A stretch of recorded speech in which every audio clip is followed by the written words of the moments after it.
Welcome back and happy Tuesday.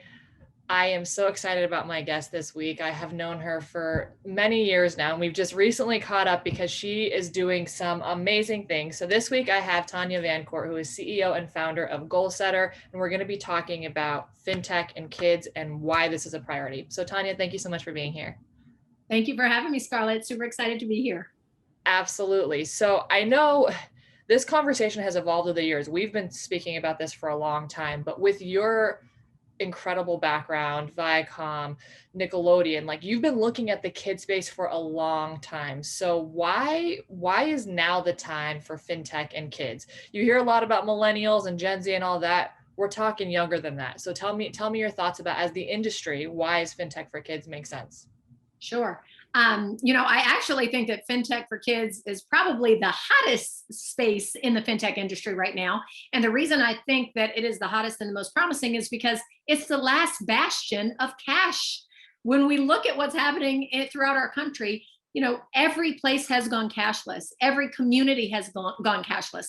I mean, even churches now, when I go to church, I give my offering on my phone. If churches have gone cashless, but if families have not gone cashless, something is wrong, right? And so parents, for sure, are looking to write that something is wrong. When my kid asks me for, hey, do you have my $11 in allowance money this week? There's no way I'm going to have that. I mean, if I have anything, maybe I have a 20 laying around, but there's no way I have 11 laying around, right? And so I think it's really important for all of us to take that cashless mentality and bring it into our households. And so that's one of the reasons it's super important. But the second reason that it's super important, and this reason is even more important, the first is about convenience. And so that's why now? But the second is about the precarious nature of family finances and of adult finances in our country that the pandemic has really exposed for all of us to lay bare.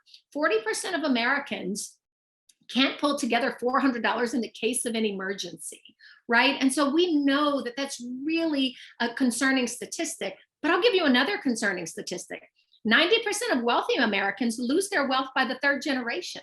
So even those who are sitting pretty in the pandemic today realize that if they don't teach their kids about finance and money and building wealth and the value of a dollar and key financial principles, those kids are going to lose all of that wealth that they've accumulated in their lifetimes. So now is the time for these family conversations about money. Now is the time for a fintech platform that doesn't just let your kids use money easily and make that cashlessness an easy transaction in your family, but teaches your kids how to grow money and how to preserve money for the next generation. That's the conversation that's being had now. And that's why we're at the center of this conversation. It's a really important one. You're absolutely right. I mean, it's incredibly important. And the whole idea of that transfer of knowledge is something that I think is less talked about. I mean, we certainly do hear about the fact, and we know this and we see this, and the pandemic has kind of put this in front light about people not having savings. But the piece that's less talked about is that transfer of knowledge and the impact that has moving forward, which is super interesting. So what role do you, and then of course more broadly your company Goalsetter, what role do you play in this whole kid fintech ecosystem? So what's super interesting about my background, as you alluded to, Scarlett, is I actually don't come with a finance background at all. And most people who start fintech companies do. My background is very different. I came from a background at Nickelodeon, where everything I did was about how do you engage and excite kids and at the same time educate them. I was at Discovery Education, where we launched digital textbooks into classrooms across America to help kids with multimodal learning. So we have been able to bring to the fintech space this brand new lens that's all about gamification and education that are really coming together in a way that they've never come together in a fintech platform before. We are teaching kids about all of the key money principles that they need to know about. We're doing it kindergarten all the way through 12th grade. We are actually mapped to national financial literacy standards put out by jumpstart.org. So kids are learning real things. In kindergarten, they're learning needs versus wants. In 11th grade, they're learning APY versus APR. But lest that sound boring, we're doing all of that through memes and GIFs from social media influencers and pop culture and hip hop personalities and all of the people who kids care about. And so we have really fun quizzes that get introduced to kids every single week. And in fact, we're the only ones that attach our quizzes to our kid and teen debit card. And so we have this rule called Learn Before You Burn, where if a kid hasn't taken their financial literacy quiz by Sunday morning of that week, their debit card will actually freeze. So that's the role that we're playing. We are really bringing to this space fun and gamification, but financial education in a way that has been unprecedented and unheard of in all of financial services for the past 100 years. Well, and I think that you mentioned a few kind of key things there, right? Which is this stuff. There's people have been trying to solve the lack of financial literacy for a long time, but part of it that I personally feel that it's been overlooked is the psychological component of it, right? And it's about that you want to make it relatable and fun, so that's like it's connecting to that generation. I think that's is so crucial with what you're doing. So you talked about young, you talked about 11th grade. Do you have a target age? What is that target age for you? It's so funny because when we started out, that was the question that all of the VCs asked us. What's your target age? Are you over, are you over 13? Are you, brand new kid right out of the womb? What's your target age? But what they didn't realize is that I am so used to talking to moms. And by the way, I also have 4 kids at home of my own, one who's 15, 11, 10, and 5 years old, that what I was hearing from moms and what I shared with them in terms of my own experience was, we want a product that is for all kids in our family.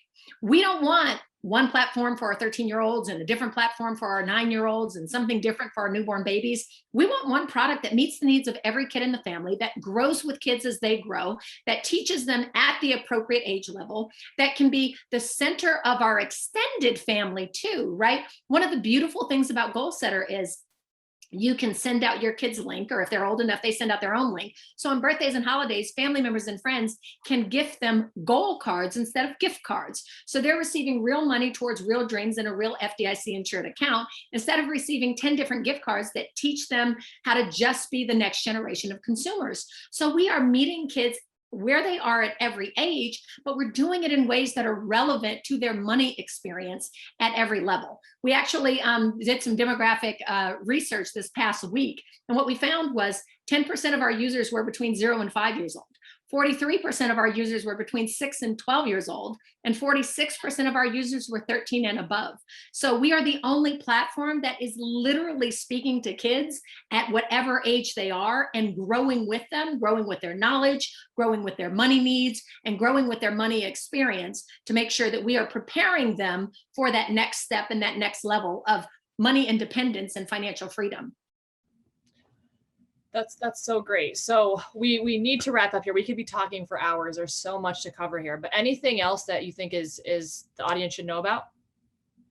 Well, I think one of the things that we just did that was super cool and super exciting was twofold. Number one, we just finished a round of investment, and that round of investment included amazing investors like Chris Paul and Kevin Durant and Baron Davis and Robert F. Smith, along with some major banks. And so we are, white labeling for banks right now. And so your audience should certainly know about that. But the second thing that they should know about is these super cool relationships that we've forged with major athletes in the country led us to a movement in Black History Month that we called Drafted. And that movement was launched in conjunction with the NBA Players Association. And that movement was to get 1 million Black and brown kids saving so that we can begin to close the wealth gap.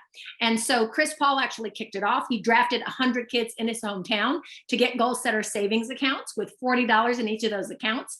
And then he asked who's got next. And the movement traveled all across the NBA. CeCe Sabathia took the ball in baseball. Sloane Stephens hit the ball out of the park in tennis.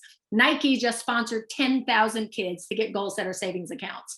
And so we are working with corporations, nonprofits, individuals all across the country to continue to ask who's got next in this amazing philanthropic effort to close the wealth gap and make sure that every kid in every community gets a savings account with fun, game-based financial literacy education so that we are setting them on a path to financial freedom. Sounds exciting. I want to sign up right now. And I do know too, from what you and I have caught up last week and before, about the idea that you guys are hiring as well. So for all of you, if this is exciting to you, you hear some partnership opportunities, some ways to get involved with the philanthropic side, or you're looking for a new job, Tanya and Goalsetter may be the place for you. We will include all of that in the links below. So as always, please read there and you can see how to get in touch with the team. If you have any questions, comments, feedback, we love hearing it. I know, Tanya, you'd probably love to hear what people have to say. So please include those. And thank you so much for your time, Tanya. This was a great conversation, feeling inspired and excited. I'm so excited I can't even speak. And yes, so for all of you, thank you as always for tuning in, and until next week, signing off. Thank you, Scarlett.